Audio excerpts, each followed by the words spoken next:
Hello everyone. Good evening from Europe. My name is Aji and I will be your moderator for this session in virtual tour at Vienna Energy Forum 2021 where action meet ambitions.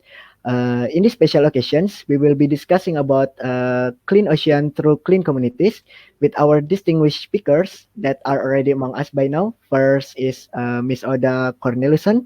She is the coordinator of the CLOCC program at Afra North, where she leads communication, e-learning, module development, digital engagement, as well as reporting and monitoring. Hello, Miss Oda, can you hear me? Yes, I can hear you fine. Can you hear me? Yes, perfect. Okay, for the second speaker, we have Miss Aditi Ramola. She is the technical director at the International Solid Waste Management or ISWA, where she manages international projects and partnership with the UN, provide assistance to ISWA working groups, and help develop innovative projects globally to further strengthen cooperation with ISWA partners and international organizations. Hi, Miss Aditi, can you hear me? I can. Can you hear me well? Yes, I can hear you. Perfect. Okay, so before we begin this session, let me just inform how this session will take place. So for the first 25 minutes, Miss Oda and Miss Aditi will showcase their project related to integrated waste management system. And then we will have a question and answer session for about 15 minutes where everyone can ask any question that they would like to share with us. So for everyone who are watching this session, please do so by type your question on the chat box at the right side of your screen, and I will read them at the Q&A session. Or maybe if you have any questions regarding the project that are being presented, just do not hesitate to type them. Okay, so maybe we will begin the presentation by watching a video from Miss Oda. Hei, jeg heter Oda og er koordinator for prosjektet CLOCC, Clean Oceans Through Clean Communities. CLOCC er Avfall Norge sin internasjonale satsning, som jobber for å redusere marin plastforsøpling og mikroplast. Hvert år havner rundt 80 millioner tonn plast i havet, og CLOCC jobber for å løse problemet her ved å forbedre avfallshåndteringen i land der store mengder plast på avveie havner i havet. CLOCC eies av Avfall Norge og er finansiert av Norad. Foreløpig fokuserer CLOCC på Indonesia. Indonesia er et av landene der mest plast og avfall på avveie havner i havet. Og vi har valgt å fokusere på Banyuwangi, fordi det er et stort område med omtrent 1,6 millioner innbyggere, og de har et stort behov for å forbedre avfallshåndteringen sin og infrastrukturen, og samtidig ser vi at det er en stor politisk vilje og motivasjon til å gjøre det. I samarbeid med våre partnere jobber vi med lokale myndigheter i Banyuwangi med ansvar for avfallshåndtering, i tillegg til ledere og representanter fra rundt 16 DESAs, som er landsbyer med ulik størrelse, for å bygge opp effektive og bærekraftige avfallssystem. Dette gjør vi med en kombinasjon av digital opplæring som e-læring og fysiske kurs og seminar og feltbesøk. I Banyuwangi startet vi prosjektet med et 3-dagers seminar der CLOCC sitt nettverk av internasjonale og norske eksperter holdt et opplæringskurs for lokale myndigheter. Dette ble etterfulgt av feltbesøk. CLOCC har også startet en datainnsamling for å finne ut hvor mye og hvilket avfall som genereres, og hvor stor prosent har tilgang på pålitelig håndtering. Dette datagrunnlaget er viktig for at CLOCC skal kunne jobbe målrettet mot å redusere marin plastforsøpling. Et hovedfokus for CLOCC er at alle interessenter på alle nivå skal ha eierskap til å være inkludert i prosessene. Vi tror at dette er mer bærekraftig, sammenlignet med en mer ovenfra og ned tilnærming.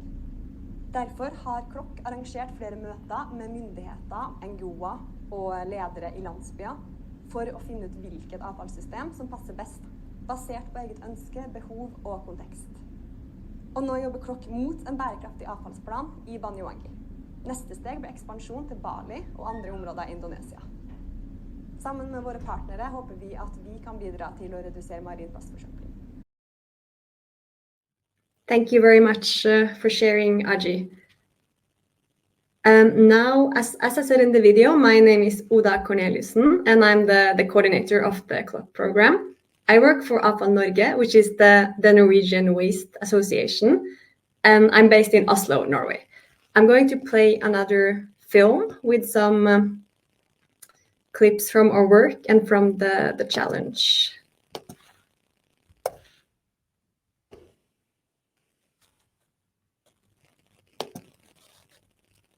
So I'm going to start to talk a little bit about Avfall Norge. Avfall Norge represents the waste and recycling industry in Norway, and we have about 200 members from both the public and the private sector.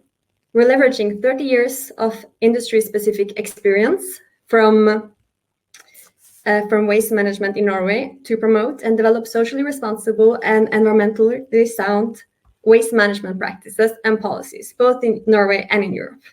And Avfall Norge is very eager to engage internationally, as we have a long experience from Norway. And waste management in Norway has undergone a huge transition from the situation in the 70s where the majority of waste went to landfill, and until today, where only 4% of waste goes to landfill. And there is an increasing focus on material recovery and on the circular economy. And we believe it is our social responsibility as a waste management actor to contribute with our knowledge and experience. And that's very much how CLOCC came to life. CLOCC is part of the Norwegian government's development program to reduce marine plastic pollution and microplastics. And we're funded by NORAD, which is the Norwegian Development Agency. And marine plastic pollution is, as you know, a massive challenge. Marine plastic pollution and microplastics and waste in general constitute a massive threat for the health of our ocean. And this includes marine life, human health, food safety and quality, and tourism, as well as contributing to climate change. And each year, around 8 to 30 million tons of plastic ends up in the oceans through waterways and rivers. And according to the report Breaking the Plastic Wave by Systemic and Pew Charitable Trusts, in 2016, 11 million metric tons of plastic went into the ocean, and each year, only 9% of the plastic is recycled. And in a business as usual scenario, by 2040, 29 million metric tons of plastic will go into the ocean. And through CLOCC, we want to contribute to solving this challenge. CLOCC is grounded in the belief that in order to clean up our oceans and to stop the inflow of waste, we have to improve waste management on land. And for us, this means to improve waste management in countries where large quantities of waste ends up in the ocean. And our vision is to achieve sustainable societies, healthy oceans, and a clean environment through inclusive and sustainable waste management, responsible use of resources, and creating jobs and business opportunities in circular value chains. And CLOCC was started by Avfall Norge in 2018. Our main partner is ISWA, International Solid Waste Association. And our local partners in Indonesia are INSWA, Indonesia Solid Waste Association, and Systemic, which we also work with in Banyuwangi. And we're also cooperating with Rethinking Recycling Academy in Bali. And we're also a co-founder of the WasteWise partnership with UN Habitat and Yunus Environmental Hub, which is a platform to coordinate sustainable waste management in cities across the world. Cooperation and partnering with other organizations is very much at the core of our strategic approach, and we hope to expand our impact by building strong partnerships. And now Aditi Ramola, my colleague, Technical Director of ISMA, will talk more about CLOCC's approach and involvement in Banyuwangi. Thank you so much, Uda. Thank you for that introduction, Aji, as well. Hi, everybody. My name is Aditi Ramola, and I lead the technical team at the International Solid Waste Association. And it is an extreme pleasure for me to speak with you all at the Vienna Energy Forum 2021. So just briefly, before I begin, let me just tell you a little bit about ISWA, or the International Solid Waste Association, where I work. So ISWA is a global independent and non-profit association that's promoting sustainable and comprehensive waste management, while we're also promoting a transition to a circular economy. We're a member-based organization with members in over 110 countries currently, and we are open to individuals and organizations from the scientific community, public institutions, and public and private companies from all around the world who are working in waste management or are interested in waste management. So we are represented by our national members in different countries, and INSWA, as Uda mentioned, or the Indonesia Solid Waste Association, is our national partner on the ground in Indonesia, and they are the ones that we're implementing the CLOCC project with. And so some of the images that you're seeing online currently are from the site visits and site tours, which I will come to in a little while. I would like to show my screen, actually. Let me just begin by sharing some slides. Let me just, let me know if you can see them. Okay. And you do see them? Yes, clearly. Okay, perfect. So let me just go into full screen so that it's just easier for everybody.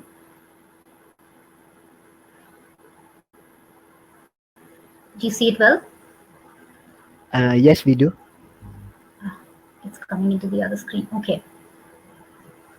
Let me just, yep. Okay, perfect. So I just wanted to mention that's Uda and myself. She already talked a little bit about Apfal Norge, so let me just quickly dive into the CLOCC project itself. And so, as Uda said, one of the main things that we want to do through this project is partner with a lot of international organizations that are working on similar things to us. And so the 3 work packages that we have within this project are divided into first is the trainings of local government officials for the development of waste master plans or waste management plans.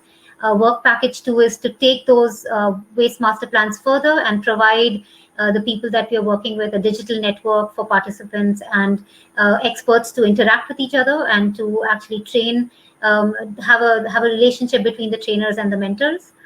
And work package 3 consists of a program or a support program where we actually help improve value chains within the sector so that actually entrepreneurs can come up and work on small projects or actually start companies of their own to improve waste management on land. So those are 3 work packages. And so through this technical tour, we're actually trying to showcase integrated sustainable waste management solutions. So it's not one particular technology, but it's a host of holistic set of technologies that we implement based on the local situation. And so this approach is we're actually, well, the whole thing, when I describe it, is called the CLOCC approach, because we're using some traditional methodologies, some new innovative methods as well. And so let me just briefly describe the integrated sustainable waste management approach. And this addresses common challenges and emphasizes 3 dimensions. It emphasizes stakeholders, the waste system elements, as well as the sustainability. What you see on the screen are 2 triangles, and they represent the physical and governance systems of any solution. And you can see it goes from public health, which is a driver for waste management worldwide. So there's collection technologies, you go into treatment and disposal technologies, you go into the 3 R's, which is basically reduce, reuse, recycle. And then in the governance side, you're looking at user and producer inclusivity. You're looking at financial sustainability, because all systems require, a good financial model for them to be sustainable and also long-termly viable. And 6th is basically sound policies and sound institutions as well, which is really a core tenet. And so when you see outside, it's called the egg model. If you see outside, it's also data is an important aspect of this. So I'll come to that just in the next slide, as well as information, so like baseline studies and so on. So within this ISWM, or Integrated Sustainable Waste Management Framework, we're using something called the participatory planning process. And this we're doing through hybrid training modules. We're doing this through conducting stakeholder meetings involving everybody that's involved, is part of the waste management system, to come and sit around the table. We're doing baseline assessments. We're doing waste master plan development with a focus on governance and stakeholder involvement, as I said. So as you can see on the screen, you see 7 steps. We begin with organizing the process. Then second step is actually doing the baseline assessments, because you can't make a plan without knowing where you are. So, if you don't know where you are, you don't know where you're going to get to, or you can't really plan to get to where you want to go. And so that's the second step, where we actually collect baseline data. Step 3, as you can see, is creating the planning factors, which essentially means bringing all the stakeholders together, asking them, doing what we call like an appreciative inquiry methodology approach to the stakeholder meeting, where we ask them, what their vision for their municipality is, where would they like to be, and what are they willing to get, what are they willing to do to get there. So that's the third step. Then you have, you get into analysis, actually deep diving into actual scenario construction and modeling. And so that's step 4. And then in step 5, you begin with drafting the plan and validating it. Step 6 is you plan the implementation of the plan. And step 7 naturally is also monitoring and evaluating and reassessing and reevaluating and so on. So making small adjustments. So this is in brief the 7-step planning approach. And when I talked about the second step, which is the baseline assessment, we are doing this by using something called the Waste-Wise Cities tool methodology that was developed by one of our partners, UN Habitat. As Uda described, a core component of the CLOCC project is to develop partnerships and bring together different actors that can work together on waste management challenges.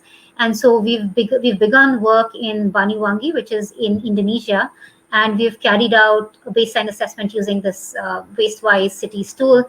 Again, it's not to be confused with the 7-step planning process. This too has 7 steps, but very different ones, as you can see on the screen. You begin with preparation. I won't go into a big deep dive into this, but you can find more information online. It was, this tool was launched just recently, a few months ago. And so as you can see, the 7 steps, you begin with the preparation, you kind of bring all the people together, you make sure that there is enough political will. That's one of the most important things. You prepare the ground for work. And then step 2 and 3 are about municipal solid waste generation estimation. So you basically do a compositional analysis at the household level as well as the non-household level. Then step 4, you quickly get into actually going into assessing the waste recovery facilities. And so you're actually seeing what level of controls do they have, what level are they at. Step 5, you're doing the same kind of assessment, but at the disposal facilities. And you again assess what control levels are they at. Step 6 is waste composition at disposal facilities. So what exactly are you getting at the disposal facilities? What's the composition? Are people managing their organic waste at household levels? Do they have composting plants? Are you only dealing with dry recyclables? And so on and so forth. And the 7th step is, of course, calculating. So all the data that you collect, actually you do the analysis and the calculations. So this is what we've done through this step 2 of the ISWM approach. And so CLOCC through Apfal Norge, we are very proud to be part of the Waste-Wise partnership that was launched last week. There are 4 founding organizations, as Uda mentioned. There's Apfal Norge, there's ISWA, there's UN Habitat, and the UNIS Environment Hub. So we are basically combining forces to enhance municipal solid waste management as well as a transition to a circular economy. So moving on, this is just briefly describing what we're doing through the project. I mean, I'm very much looking forward to your questions when we open the floor up. But just to briefly describe our resources, so as Uda mentioned as well, that to reduce marine plastic pollution or to reduce any kind of pollution in the oceans, we need to start looking at what we're doing on land. So having more sustainable practices on land, better waste management systems so that there is no leakage. The tap is sort of closed. And so our approach is to build capacity and skills in the waste and resource management sector. And we do this through a whole lot of trainings, a whole lot of capacity development exercises, a whole lot of meetings.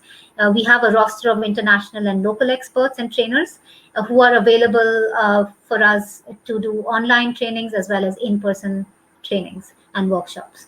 And to have sustainable, long-lasting impact, CLOCC or the project, through the project, we work very closely with local stakeholders, which include generally local authorities, municipal solid waste system workers, the private sector, as well as the unorganized or as people call it, the informal sector, which generally is the waste picker community and so on. So the stakeholders of this whole process, in fact, is everybody. But if you had to define them, it would be the local authorities, these are people who are responsible for municipal solid waste system, as well as the private sector. And in many low to middle income countries, this private sector, is consisting of non-organized waste pickers working in the informal sector. And the improvement of any waste management system must integrate the informal sector for it to be, a sustainable and a long-term solution. And so another important stakeholder for us are actually community leaders, because they work with the whole range of stakeholders. And We connect community leaders with the local authorities to develop inclusive waste management systems and practices with a very broad ownership. And what I mean by that is that if there is no ownership to the system that you're designing, then it's likely to not last. And we've seen that across several projects and across the globe. That when you begin with something where there's an approach that is just top down or just only solely bottom up, they tend to fail. So the ownership, to develop ownership, is really essential, and that we're doing through, as I said, stakeholder engagement at all levels. And given the pandemic situation currently and last year as well, we've basically moved on to a blended learning approach, what we are calling a blended learning approach. And this consists of a mix of in-person trainings as well as in-person workshops, which are blended with digital lectures and video material and e-learning modules. And the people who actually meet on the ground, since we were not able to travel internationally, a group of them actually meet on the ground, and they go for field trips and site visits as well. So it's a blended learning approach that we've designed. And we just feel that this way to build capacity and skills at a local level is really key to achieving sustainable and improved waste management systems. And this blended approach has also helped us in a way, because it helps reduce the time that we spend. I mean, the whole travel time and so on. Of course, there's a whole environmental footprint angle to it as well, because air travel is not easy on the environment. But it also helps us, just draw on the benefits of people who are all around the world. So experts who wouldn't have been available to travel so far, they actually can help us actually develop the trainings and provide the materials to our stakeholders on the ground. And just my final slide before we open up, and it would be nice to actually have discussions, because this was our showcase of the product that we are developing in terms of this project, and it also has a lot of technical inputs, but we would like to have questions from you, and also like to hear from you what you're seeing as challenges in your part of the world, if you have waste management systems that are not completely sound. So some of the challenges that we've faced or are facing, it's not, I don't think it's very unique just to us, is about getting everybody that should be on board to the same table. So to get all the stakeholders and actors together and to be on the same page. As I said, because ownership of the waste master plan or whatever you're developing is extremely crucial. Otherwise, sustainability becomes an issue, and the long-term viability becomes an issue. For instance, as I had mentioned just a little while ago, that the balance between a top-down and a bottom-up approach, and we're following a hybrid approach in this case. We work with what in Indonesia is called a regency, which is at the state level, as well as we're working with the desas, which is basically the village levels. That's the smallest unit of kind of administration that you get. And so we are trying to we bring together stakeholders from both levels. So there's the political will at the highest level, at the regency level. We even talk to actually the environmental ministry and so on and so forth, even at the level of the country. But we also talk to the stakeholders who are going to be directly impacted by a solid waste master plan or a solid waste management plan, because they are going to be part of the system. So bringing them all together and getting that balance correct, getting it absolutely right is crucial. And so we've been learning and moving as we learn throughout the project. And of course, I think other projects face this as well. We have, you have to look at funding that matches the actual planning, local planning needs. There's sometimes funding available to kickstart a project, but then the long-term viability comes to in question when the funding gets over. So all those questions come to us as well. But this was kind of my last slide, because I would, as I said, I would open up the floor for questions. Uda and I are right here. We would like Aji to ask us as well, because we learned from Aji a few days ago that he's actually from Malang, which is the neighboring district to Banyuwangi. So I'm sure he has questions for us as well. If you want to learn more about the project, you can find all the information on our webpage, which is www.clockglobal.org. CLOCC stands for Clean Oceans Through Clean Communities. And we're open for collaborations and partnerships. So do feel free to reach out to us. And yeah, I'll hand it back to Aji and to Uda. Thank you very much. Okay. Thank you very much for your interesting explanation, Miss Oda and Miss Aditi. As Miss Oda have explained, that was very engaging, particularly for me, who is coming from Indonesia, where the project took place. So I saw some people are watching our discussion right now. So for everyone watching, we would like to remind you that you are free to raise any questions or further comments regarding the projects that were being presented by Miss Oda and Miss Aditi on the Q&A section at the right side of your screen, and I will read them during the Q&A session after this. So please do not hesitate to raise your questions. We will be waiting for your interesting discussions. So okay, maybe to begin our Q&A session, I will be raising a question for Miss Oda and a question for Miss Aditi. For Miss Oda, what makes integrated waste management system so important for waste to energy production, and what differentiates it from other source of sustainable energy? So maybe you can just explain why this project is so important.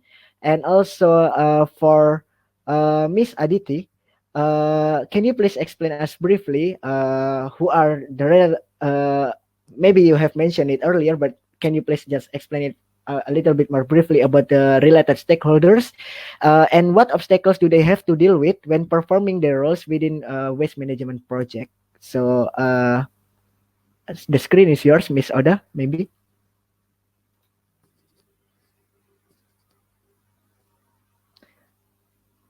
I'm sorry, you are still mute, Miss Oda. Sure. Aji, can you repeat the question, please? The one for Uda as well. Maybe I can take the first pass. Okay.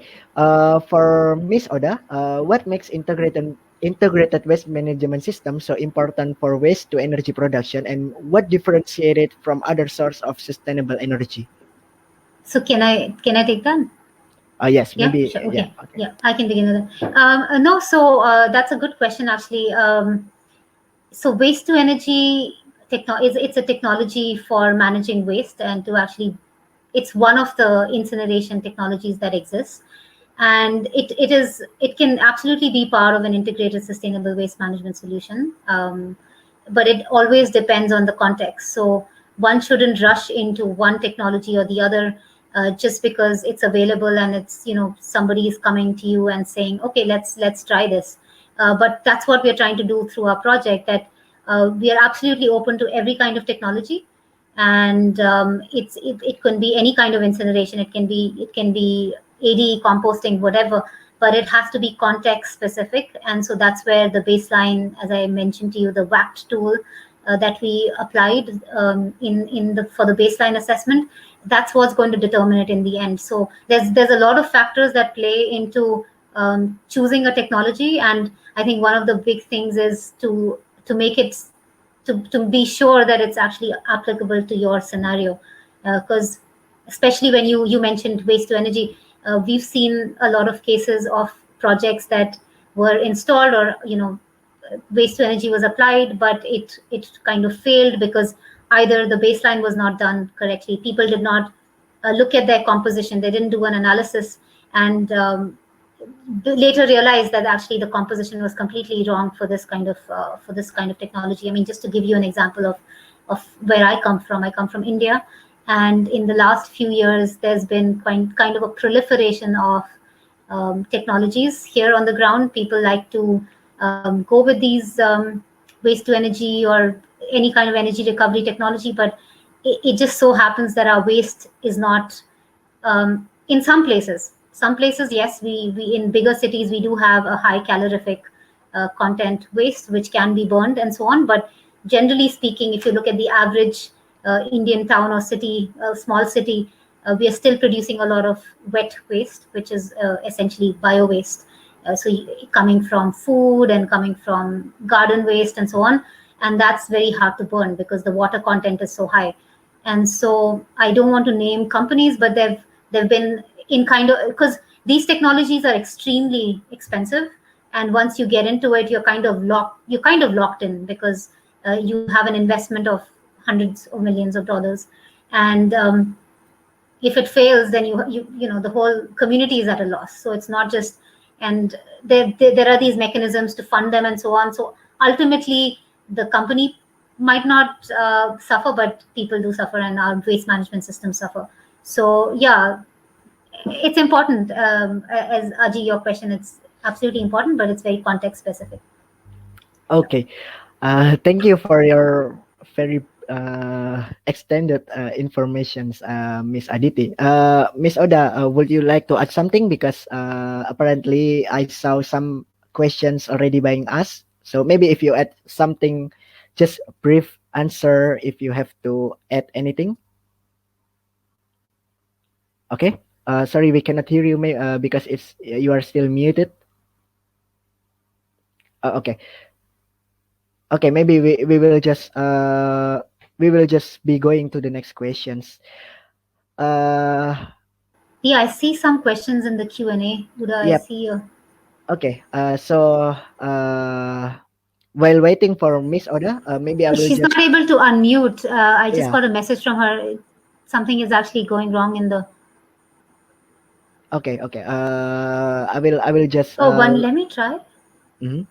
Oh, no. Doesn't work for me. Okay, so while we are waiting for Miss Oda, maybe we will just proceed to the next question, and I will let the committee knows the condition that Miss Oda is currently facing. Okay, so maybe for the next question, there are two questions that apparently are quite related to one to another. So Sarah Jane asked on the Q&A section, what are the key skills that stakeholders need? And also in the chat box, Alan Encinas raised a question regarding about the process of establishing roles and responsibilities within the stakeholders when regulation is ambiguous and resource for adaptation for plans are scarce. So for the following question, do you seek a consensus-based approach in the community, even with the bottlenecks, or do you try to steer the key decision makers that can promote this change? So maybe Miss Aditi can explain brief about that. Yeah. Absolutely. I'll take Alan's question first. Thank you, Alan, for your question. This is a very good question, actually, and that's where I came. That's where I was talking about this kind of a balance between the top-down and the bottom-up approach. There has to be, there's that sweet spot that we have to hit. Otherwise, it can go. It can kind of get derailed, the whole communications. And what you're basically asking is, are you trying to seek a consensus-based approach in the community? Well, generally speaking, yes. So we've been having quite a few stakeholder workshops where we get all the community and anybody that is part of the system to come and talk to us, and it's a process. So I mean, the first time they come to the table, they don't really know us or them or even each other or the trainers, and they don't know the project. But slowly you see that the more you meet them, the more the same group comes together, the more they understand each other and so on. And we have been using kind of we haven't defined it in the project like that, but we have been trying to use a consensus based approach, just so that people can have more ownership. I mean, of course, if there are widely differing views, then of course, then that has to be sorted out. And they have been. I mean, I'm not going to go into details, but they have been. I mean, when you're, especially when, as Uda said as well, that you're trying to get all the partners that are working in that region together, because otherwise you're all working in silos, and then you don't make, there's nothing, long lasting impact. And so there have been some discussions around approaches, this top down versus bottom up, but we're trying to come to a consensus. Because otherwise, what are you going to? You're basically not going to get all the stakeholders that you want in the system. And even with bottlenecks, we work with decision makers, Generally speaking, what we've seen is that decision makers leave it to the experts, and we have a very, very good international roster of experts and trainers who have worked in this space for a very, very long time, and they've done waste master plans, they've done baseline assessments, and so those are the people we work with. And the decision makers, which is the nice part, because we began the project with first getting political will. So as I mentioned, the regency level. So we had the regent being interested in the project and saying, yeah, please come to our come to our location, come work with us, come talk to the villages, and so on. And so we obviously do this. We get that political will established, and then build the consensus slowly. Uda, can you unmute yourself? Yes, now. Oh, awesome. Okay, There is a awesome. question from Sarah Jane as well, which you might want to. Yes, there is another question from Sarah Jane. So maybe Miss Oda can answer about this. What role do you think online learning will play in the future? Will it replace the classroom-based learning about waste management project? So what do you think about that?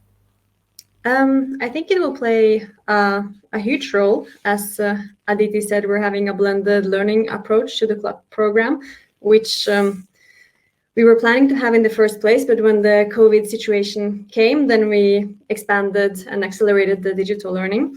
And I think in the future, for projects like this, also in development projects where we work internationally, as Aditi mentioned, we will save a lot of time and environmental impact and also money by doing things digitally. And we have seen that although in many cases it has been very beneficial to actually gather people and bring people live to events, a lot of things can also be done digitally, and in that way we can also reach more people. So I think it will play a big role in the future, but still it will be a hybrid, so some things will continue live.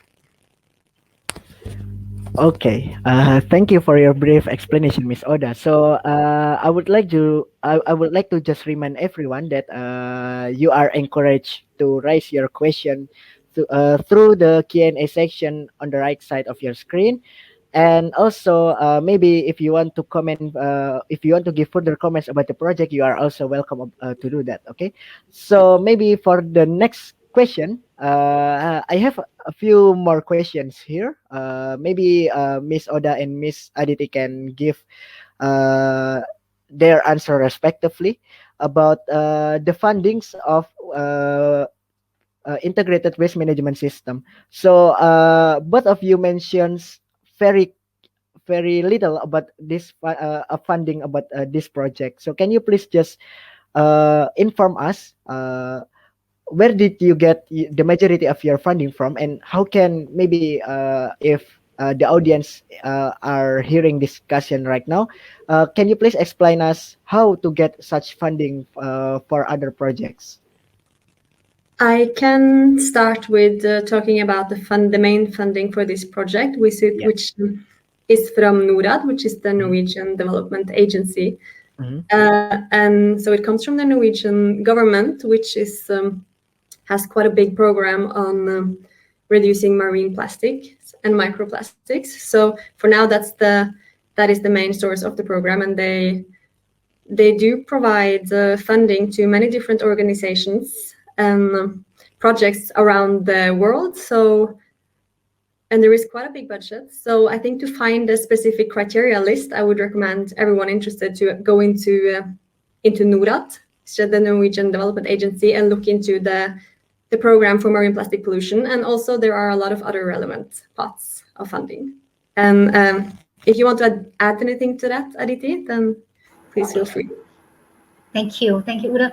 Yes, about the funding. I mean, so this project was kickstarted by the funding from NORAD, as Uda explained, and it is a 3.5-year project. I mean, it got extended a little bit because of the pandemic, and once it starts coming to an end, which in a couple of years it will, we would look for something to actually sustain the work that we are carrying out already.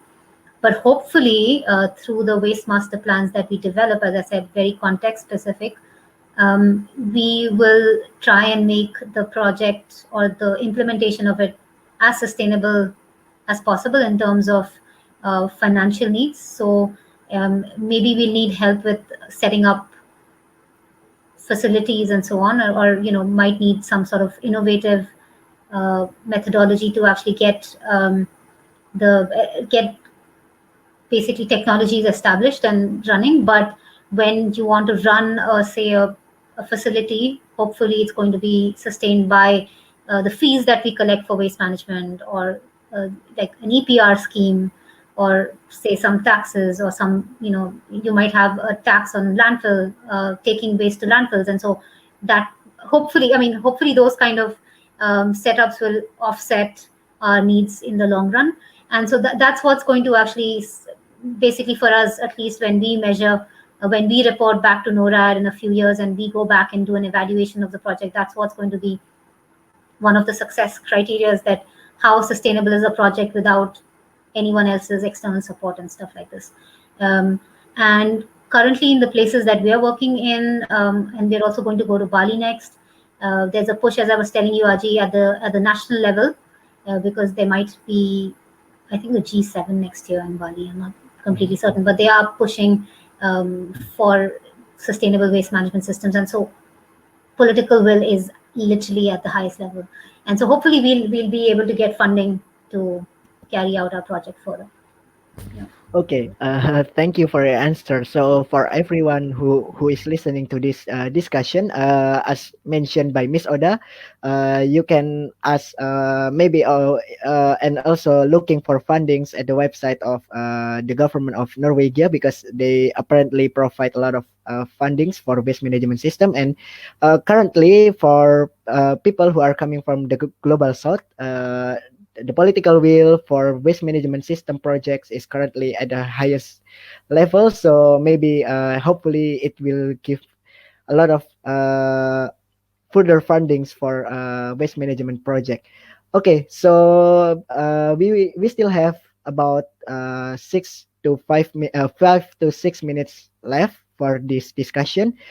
But I would like to remind everyone who is listening to this discussion to do not hesitate to raise your question through the Q&A section at the right side of your screen. So if we still have time left, I will just ask the question to the speakers. But okay, so while waiting for the next question, maybe I have another questions for Miss Oda and Miss Aditi right here. So for this waste management project, can you please explain, maybe both of you can give a brief answer about this, what is going to happen after your project taking place? So what is the positive and negative impact that took place from your project in Banyuwangi, and what do you expect for the next project that you will be that you will have for the next couple of years, maybe? So maybe Miss Oda, would you like to explain the impact of your project in Banyuwangi? Yeah, well, firstly, we do want this to continue, not being short projects and rather being a program. But we hope to build, or we will build, a sustainable waste management plan in Banyuwangi, and we hope that funding will be found and that the waste management system will be sustainable and go by itself, and that it will, of course, impact the amount of plastic and waste leaking into the oceans. Aditi, do you want to add something to the Yeah, absolutely. I mean, I think I'll also bring in Sarah Jane's first question that she said, what are the key skills and that stakeholders need. And so, and just following from what Uda said, of course, we want, from the name of the project, it's clean oceans through clean communities. So hopefully we'll be able to impact there. Compared to the baseline, hopefully we see that there is less waste, or hopefully zero waste going into the oceans in the places that we are working in. And hopefully through the trainings and the blended approach that we are following, we're also able to kind of benefit and impact the key skills that stakeholders need. And I'm just bringing in Sarah's question into it. Is one of the main things also is that we are trying to also go through the training here, is that the key definitions of what an integrated sustainable waste management plan should look like, and key definitions of the different what different technologies look like, what does context specific solution look like. Those things can become clear through our interventions and through our trainings. And as I said, we're working with excellent trainers and excellent experts from all around the world. So they've seen, and they are bringing their knowledge and expertise from not just in Banyuwangi or somewhere else, but their global expertise as well. So they've seen these kind of things in different places, and they've seen if it didn't work. So hopefully we will expedite the process of moving into a sustainable waste management system. And also hopefully we'll be able to, hopefully when we are not there anymore, people can make their decisions themselves, and instead of, if somebody comes and says, hey, I have this brand new technology XYZ and it's going to be the solution for everything, they can take a step back and say, no, actually that's not how it's going to work. These are the key questions to ask. These are the key funding things to make sure that these are in place, and so on. Are the laws in place and regulations in place for it to actually work, and so on and so forth. So hopefully we will do that through the program. And the sustainability, that's why partnerships is such a big thing of the project. As you saw, partnerships is key for us. We are working with a lot of international organizations as well as local organizations that are working on the same space. So we're making sure that we don't give mixed messages through our training. So everybody kind of, like when we're talking to the Regency, for instance, we're making sure that they are on the same page as us, and so on and so forth. So hopefully that atmosphere will continue after the project is also done, and hopefully there will be more funding. And I want to go to Alan's question, which says, what local communities / stakeholders appreciate about this project?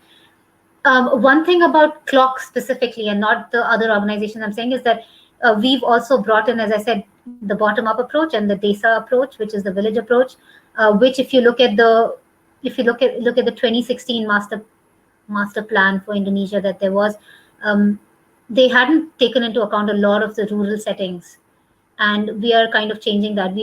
We've done surveys at the rural level, at the village level, to ask them, what kind of systems exist, what would they like to see, how would they like to be involved, and so on. So I think they appreciate that. That's what we've seen. Again, Alan, we haven't been able to travel for the last 1.5 years, but this is the feedback we got from our local partners. Okay, I'm also aware of the time, Aji. So. Okay, thank you, Aditi, for answering another question that is being raised by Alan on the Q&A section. But we are actually running out of time right now, but maybe 1 minute left. But there is also another question about maybe Miss Oda can add something about this question. What are the stories that you hear from locals that support this strong will for the improvement of waste management system? Did you hear anything from the locals about your project, maybe particularly for CLOCC? Well, as Adisa mentioned, we unfortunately haven't been able to be on the ground ourselves, especially me, that is only been in the project for a year. But we have received some messages on our social media channels, especially on Instagram, with people from villages that are sending us photos from the condition on the ground, and saying that they appreciate the program, and then they are hopeful that it will have a positive impact. So that's obviously very nice to see. Do you have any stories to add to that, Aditi? No, I think Uda, you mentioned this. We are also trying to keep the social media alive.